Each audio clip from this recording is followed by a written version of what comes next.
Hi, I'm Adam McNichol and welcome to the Match Committee. It's round 10, the last of the bye rounds, and all the teams are in, so we'll go through all of those and a key question for each match. I'm joined tonight by Jen Phelan and Peter Ryan. Great to have you both on the panel. And let's get straight into the first game, and it's the Cats hosting the Kangaroos, the first ever Friday night game at Simonds Stadium. What a beauty it should be. A couple of interesting changes for the Cats. Steve Johnson is out suspended and Matthew Stokes is back from suspension. Farito is in for Scott McMahon at the Kangaroos. That's the big change there. Now, as we go inside 50 and look at the big question for this game, it is, can Geelong cover the loss of Steve Johnson? Pete? Well, I'm tempted to say no, but I was looking at Stokes coming back in. It's like turning up to the theatre, Jen, and the understudy's going to perform the lead. He's got 29 possessions he's averaging a game, as Stevie Johnson is. Steve's a huge loss, but it's time for players such as Guthrie, Hall-and-Smith, Bartel, well, not Bartel, he's been around for a while, Varco to stand up and take over. You've also got to factor in the fact that they are playing at Simonds and they are just so hard to beat down there. I mean, they've lost twice since 2008 in 47 starts. It's a pretty formidable record. It is an amazing record. I'll tell you one thing I learnt during a bit of research for this is Joel Selwood's actually polled 10 Brownlow votes in the past 4 games that Geelong's played North Melbourne at Simonds Stadium, which is an amazing record, and he's a champion. He'll take over. Also in North's favour, they've won 2 out of the last 3, and they also beat them at Simonds in 2007, which was that important game which saw the Cats turn their season around and win the flag. Indeedy. Now, onto a game with a whole lot riding on it. Greater Western Sydney versus Richmond, Saturday afternoon, Skoda Stadium. 7 changes for the Giants. Big Mummy's back for his first game since round 3. Jeremy Cameron's back. Treloar's back. But Toby Green is out. 5-match club-imposed suspension. For him, Jack Riewoldt is in the Richmond team. Dylan Grimes is back at full-back, but they've lost Nick Vlosten to a finger injury. So as we go inside 50 for this game, the big question, what on earth has gone wrong at Tigerland? Jen? Well, I mean, this week they've obviously had problems with unity with the whole Riewoldt versus Dimmer thing. But, I mean, how long have you got? We're talking about the on-field stuff. There's, they're losing the crucial one-on-one contest. Their goal kicking was woeful against Melbourne last week. They're giving up way too many goals from stoppages. There's just so many things that are going wrong for them right now. But, I mean, why? The coach doesn't know. The players don't seem to know either. Pete, what do you think? How do they have to get through this, and what do they have to do against the Giants this week? Well, there's 2 things they have to do. One is they need to hold their nerve, and the last 2 days they haven't held their nerve. Poor Jack Riewoldt got in a bit of a stumble with his words, and Hardwick wasn't too happy. But the game on Saturday against GWS, this is their chance to bounce back, get their season on track, and they've really got to basically throw off the shackles and start to play attacking footy. Well, Jack's partly right. And Dimmer said this week they need to be a bit more exciting with their game plan, so play with a bit of flair. He's hoping for the Tiger fans anyway.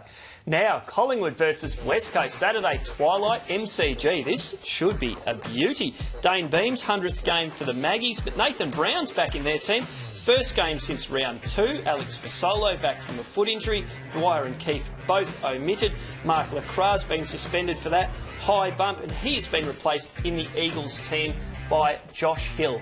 Now, as we go inside 50, the big question here, would you rather have Josh Kennedy or Travis Cloke in this game? Pete?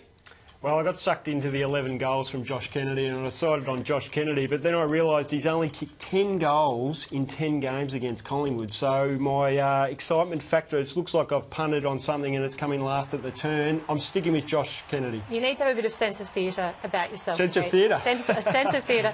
Buck said this week that Cloke is going to tear a game apart very soon. Why can't it be this one? I know that Mackenzie is in very good form, but Cloke has played well in him in the past, kicked 3 goals and took 10 marks against What did he kick, 3-7? Took 10 marks against him last time they played when the Pies absolutely smashed them at the MCG. I'm backing the midfield to get the job done, which will obviously improve the supply to Cloke. So this week could be the week that Bucks is talking about. It could be the week he turns it around. Well, it could be the week. It want to be the week. He's paid, what, $700,000, $800,000 a year. Cloke needs to turn it on. Josh Kennedy, he just needs to do a backflip, kick goals. He'll kick plenty this week. Very nice. Now, to what is undoubtedly the match of the round. Port Adelaide versus Hawthorn at the Adelaide Oval. This should be an absolute crackerjack affair. Now, at the selection table, Matthew Alobi is back for Port after suffering calf soreness. Cyril Rioli and Josh Gibson still out of the Hawthorn team. Jared Ruffhead out suspended, but Luke Hodge is back. Brad Sewell in for his first game of the season. Kyle Cheney omitted. It's been a bit stiff, Cheney, I must say. He's had some big matchups this season. Now, as we go inside 50, the big question, given the players that they've got missing, are the Hawks any chance? Jen? Well, history says yes. They've got a really good recent record against Port. I mean, it was only 3 years ago they beat them by 165 points in that very memorable game.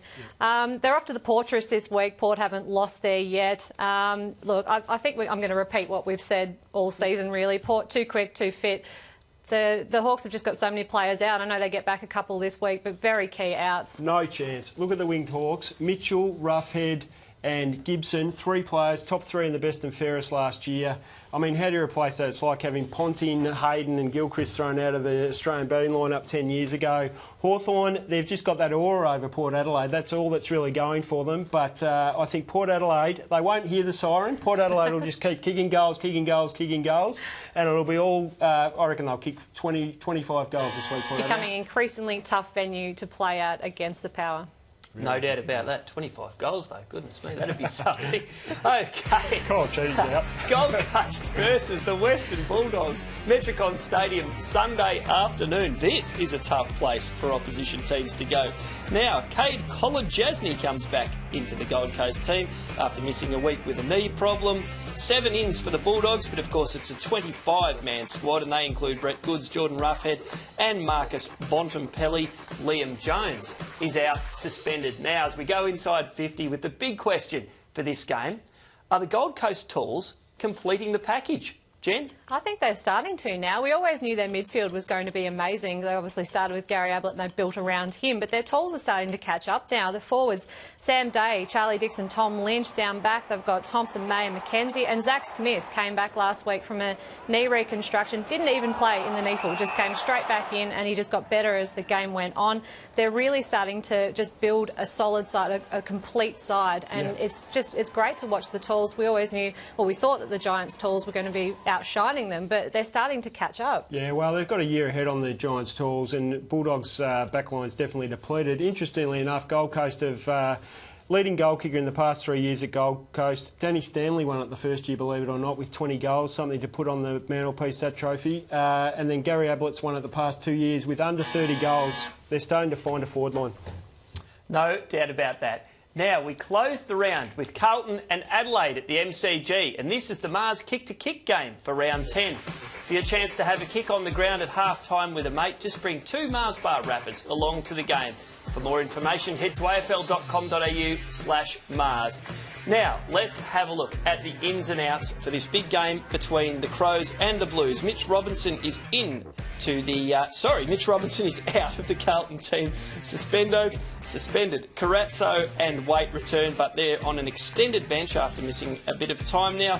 Promoted Blues rookie Blaine Johnson has been named in their team for what would be his debut if he made the final side. Not a whole lot to write home about at the selection table for the Crows.